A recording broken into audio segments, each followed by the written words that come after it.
Good afternoon, everyone, and thank you for being here. First, I want to offer my most sincere condolences to the families of Ethan Falkowitz and Drew Hassenbein, who are standing here with me today. And I commend Zachary Sheena, who so bravely spoke in court today.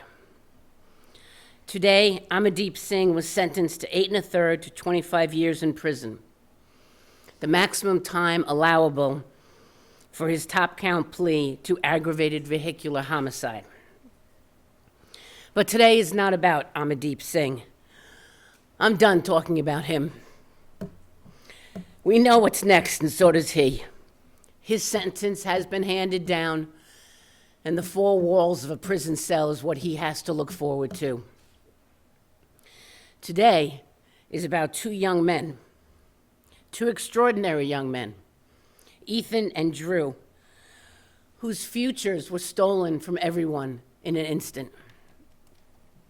Today is about their families, their friends, and a community on the path to healing, but a community that will never be the same.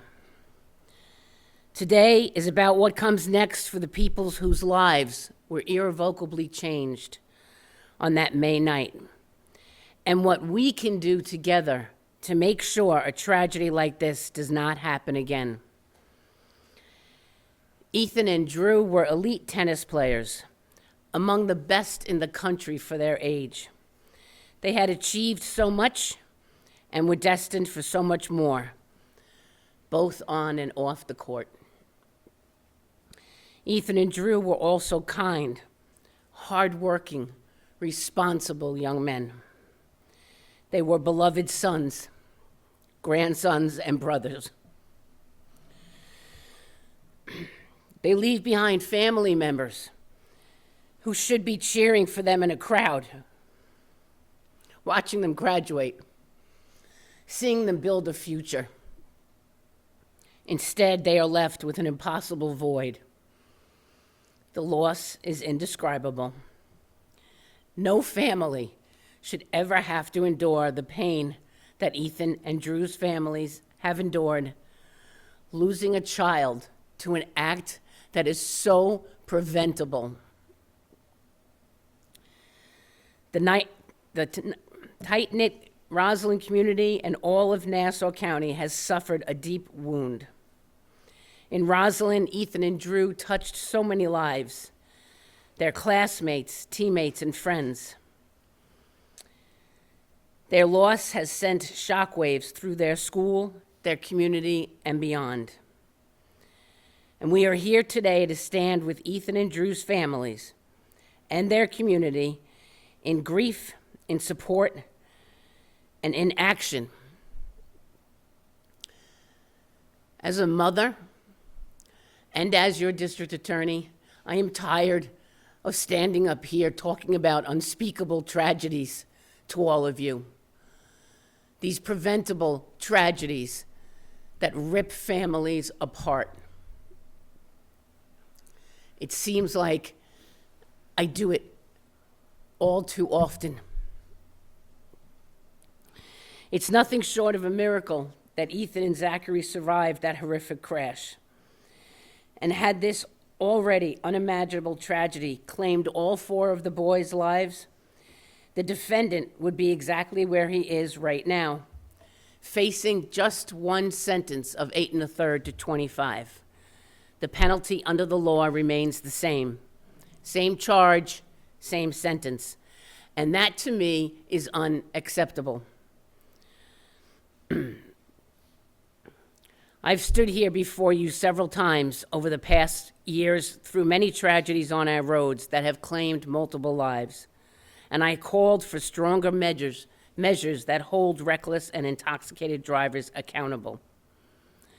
We need legislation that ensures drivers who make these disastrous choices face consequences that truly reflect the devastation they caused.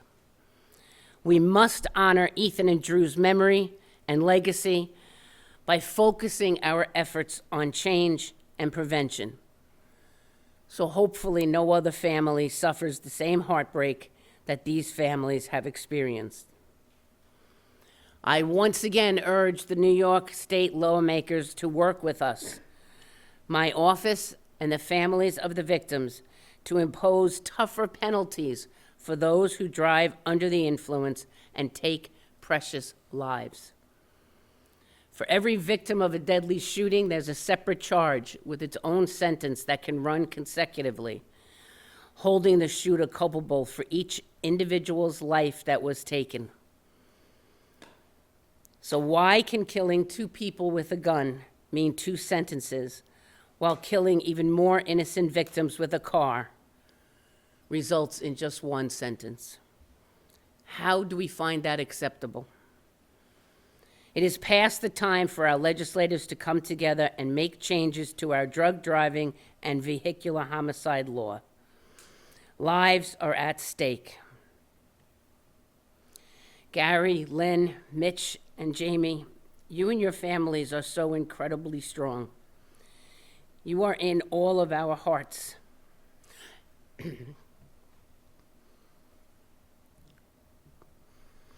And so are Ethan and Drew. I commend you for your willingness to turn your pain into purpose, and I promise you that I will be with you every step of the way, as will my prosecutors. Thank you.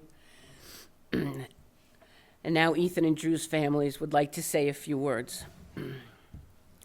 Mitch, you want to go first?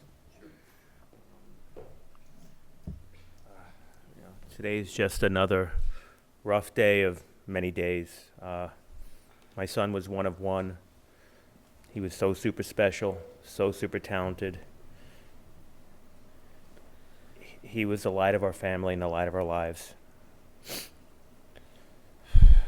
What this man committed is just beyond thinkable. And he gets 25 years for lucky.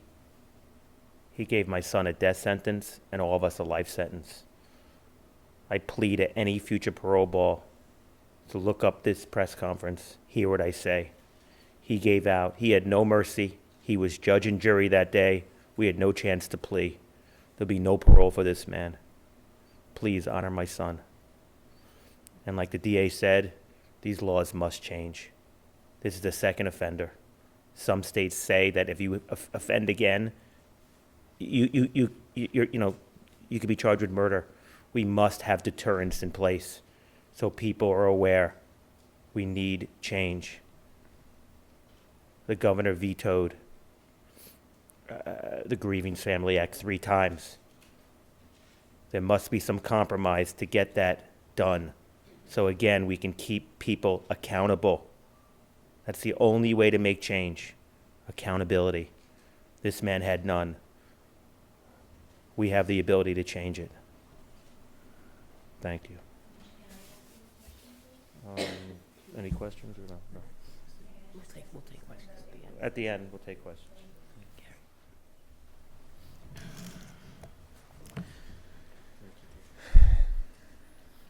This was avoidable. The state failed my son. This has been the most devastating time for our families, and nothing in life prepares you for losing a child. Ethan was filled with hope and optimism. He was pure. He was every parent's dream.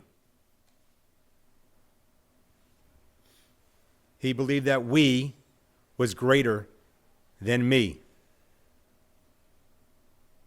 He was an innocent boy on his way home from celebrating a team win with his seatbelt buckled. He was happy, healthy, thriving. His future was limitless. And now we're left with no recourse, no justice, just a lifetime of pain, heartache, and utter disbelief that this happened to our family, to Ethan. However, I did reach out to our governor, Governor Hochul, many times, not for politics, but for change, for action, for families like ours who are left with nothing but grief and unanswered questions. But instead of a conversation, we were met with silence. That silence is not just indifference, it's a betrayal to every family who has suffered an unimaginable loss. Governor Hochul, if you refuse to meet with grieving parents, if you turn away from those demanding accountability, then you have forgotten the very people you were elected to serve. The time is now. Thank you. Questions? I just wanted to, there was so much said in court that I feel the public needs to hear, but we weren't able to do that. So I just wanted to ask you, Mitch, if you could talk a little bit about what you said to the defendant.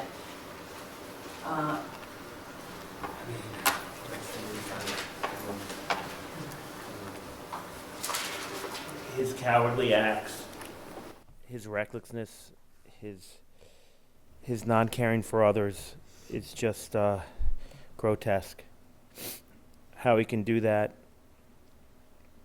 and destroy so many families and hurt so many thousands is unimaginable. It's unimaginable. That's it. I have nothing else to say. For any of the mom or dads, he sat and listened, hearing him at the end speak for the first time, just your thoughts and I think I can speak to that, actually. They were hollow words, said because he thought he had to say them, said because someday a parole board's going to look at what he said in court.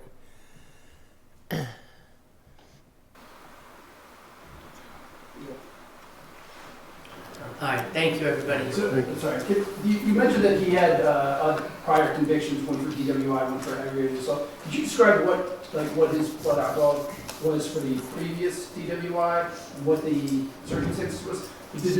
Was there anything that the system could have done to prevent him from being behind the wheel again?